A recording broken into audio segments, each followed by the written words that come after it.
Untuk pakai lama, lampu ni memang selesa sebab dia bagi getah yang jenis lebar macam ni. Dan bahagian depan dia ni dia pakai span untuk bagi dahi tak sakit. Yang ni lampu kepala, korang ada sebiji lampu ni guna untuk kerja malam-malam memang syok. Gantung je dekat kepala, korang boleh guna lampu ni untuk jauh dekat sebiji lampu ni saja. Tak payah nak ada 2-3 biji lampu. Sebab dia punya lens ni jenis boleh tarik tolak macam ni. Lens jenis teleskopik. Kalau korang nak guna untuk suluh benda jauh, tinggal jauhkan dia punya lens macam ni. Cahaya dia tu akan jadi lebih kecil. Cahaya dia ni boleh guna untuk fokus benda-benda jauh. Kalau korang nak guna untuk dekat, tak payah nak tukar lampu. Rapatkan dia punya lens macam ni. Cahaya dia tu akan jadi besar, luas dan terang. Yang ni yang model baru tau. Dia ada display bateri macam ni.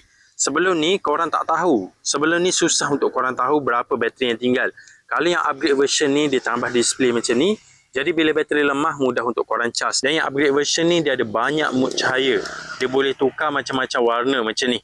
Kalau yang version lama dia ada satu je cahaya. Jadi kalau korang nak cari lampu kepala yang mudah untuk buat kerja waktu malam, korang boleh cek lampu macam ni. Ada sebiji ni tak payah nak ada 2-3 biji lampu. Jauh boleh, dekat boleh. Korang boleh cek dekat link video.